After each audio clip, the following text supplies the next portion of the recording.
Dear students, आज हम fossils के बारे में पढ़ेंगे क्लास 10th में। देखो, फॉसिल्स की सबसे पहले हमें डेफिनेशन पता होना चाहिए कि फॉसिल्स क्या होते हैं। तो हम पहले इसकी डेफिनेशन देखते हैं।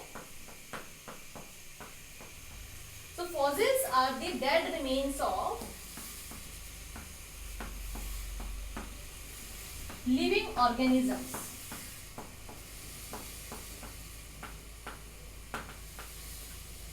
which are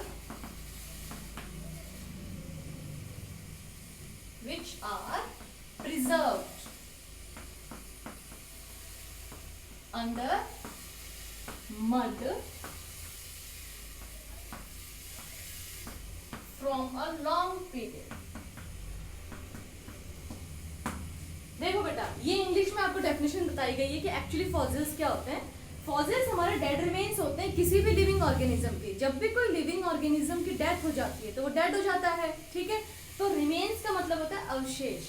जब किसी जिंदा चीज के मरने के बाद उसके अवशेष रह जाते हैं, अवशेष बच जाते हैं धरती पर, उसको हम कहते हैं फॉसिल्स। अब ये जो रिमेन्स है कहाँ प्रेजेंट होते हैं? ये ऐसा ऊपर तो प्रेजेंट होते नहीं है, थोड़े टाइम तो रहेंगे। जब वो लिविंग ऑर्गेनिज्म मरेगा बेटा, डेड होगा, तो सबसे पहले तो सॉइल के ऊपर ही रहेगा। फिर धीरे धीरे धीरे करके क्या होता है, वो सॉइल के अंदर की लेयर्स के अंदर चला जाता है, और फिर जितने नीचे लेयर्स में जाएगा दैट विल रिमेन प्रिजर्व, वो सुरक्षित रहेगा मिट्टी के नीचे। तो वही लिखा है विच आर प्रिजर्व। प्रिजर्व मतलब कि एकदम संभाल के रखा हुआ। Preserve under the mud, mud मतलब मिट्टी, फ्रॉम अ लॉन्ग पीरियड, लंबे समय तक। अगर कोई लिविंग ऑर्गेनिज्म आज मरता है और धरती के नीचे समाने में उसको कई लाखों हजारों वर्ष लग जाते हैं, तो जब लाखों हजारों वर्ष जब हम मिट्टी की खुदाई करेंगे और वो हमें अवशेष दिखाई देंगे किसी मरे हुए ऑर्गेनिज्म के, then that is called as the fossils. So clear हो गया बेटा आप लोगों को? तो ये हो गया फॉसिल्स। अब इसका यूजेस क्या है, तो हम इसके यूजेस देखते हैं कि फॉसिल्स के यूजेस क्या होते हैं। सबसे पहला तो यूज बेटा ये होता है कि हमें फॉसिल्स से ये पता चलता है कि किस ईयर में कौन सा लिविंग ऑर्गेनिज्म धरती के ऊपर आया है ना। तो इसके बारे में हमें एवोल्यूशन की स्टडी करने को मिलती है। तो इसका फर्स्ट यूज क्या है?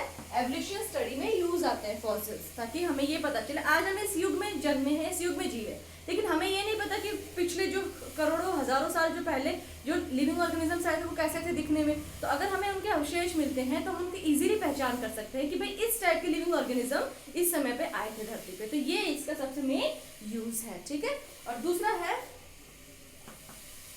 फॉसिल्स का कि ये हमें बहुत सारे लाइक आप देखते होंगे जितने भी लिविंग प्लांट्स हैं जो धरती के नीचे दफन हो जाते हैं एज ए फॉसिल्स प्रेजेंट होते हैं, तो वो हमें नेचुरल गैस प्रोवाइड करते हैं, वो हमें पेट्रोल देते हैं, वो हमें कोल प्रोवाइड करते हैं, ठीक है। तो fossils will provide us coal,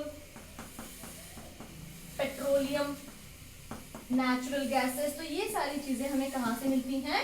fossils से। तो ये फॉसिल्स के यूजेस है हमारे लाइफ में जिनसे जिनके बारे में हमें पता होना चाहिए, ठीक है बेटा। तो ये हो गया फॉसिल्स। अब नेक्स्ट हम देखते हैं फॉसिल्स के एज के बारे में, कि फॉसिल्स का कैसे पता चले कि कितना पुराना है वो, कितने समय पुराना। अब ये तो नहीं बता सकता हर कोई देख के कि भाई अगर आप देखो किसी भी मिट्टी को खोद के कोई भी हड्डी मिलती है, कंकाल मिलता है, तो हम उसको सीधा देख के तो नहीं बता सकते पता नहीं कितने समय पहले आया होगा ये। तो उसको स्टडी करने के लिए टिपिकल मेथड्स होते हैं। तो देखो क्या मेथड है। सबसे पहला तो है कार्बन डेटिंग। देखो हम यहाँ पे लिख देते हैं age of fossil. Age of fossil, fossil की एज पता करने के लिए क्या क्या मेथड्स हैं। नंबर 1 जो मेथड है वो है कार्बन डेटिंग। इस कार्बन डेटिंग में क्या होता है बेटा, उसके जो बोन्स होती हैं, बोन्स के अंदर कितने अमाउंट का कार्बन प्रेजेंट होता है और कितना डिग्रेड हो चुका होता है उसके बारे में पता चलता है। उसमें C14 यूज होता है, ठीक है। तो कार्बन डेटिंग से हमें पता कर सकते हैं कि जो फॉसिल आज हमें मिला है वो कितने साल पुराना है। और सेकंड क्या है? Digging the different layer of mud या सॉइल कह देते हैं। अभी यहाँ पे हम लोग इसको सॉइल। तो डिगिंग का मतलब हम जानते हैं, डिगिंग का मतलब खुदाई।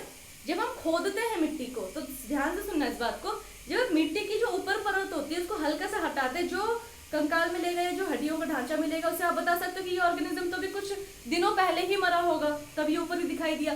थोड़े और नीचे खुदाई करेंगे तो और कंकाल आपको दिखाई देंगे तो उससे बताओगे कि मैम ये तो शायद 50-60 साल पहले मरा होगा, फिर और खुदाई करोगे और आएंगे तो आप कहोगे ये 100-150 साल पहले। तो इस तरह से जितने लेयर्स आप खोदोगे और जितना नीचे वो फॉसिल मिलेगा वो उतने ही सालों पुराना है।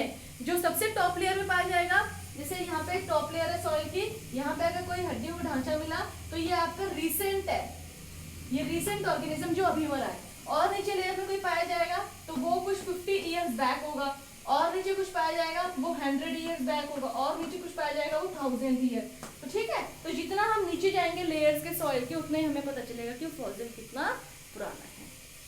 तो बेटा ये तो हो गया आज फॉसिल्स के बारे में क्लास। आई होप आपको समझ आ गई होगी। मैं इसके आपको नोट्स प्रोवाइड करूंगी, आपको नोट्स लिखना और याद करना, ठीक है। Thank you so much.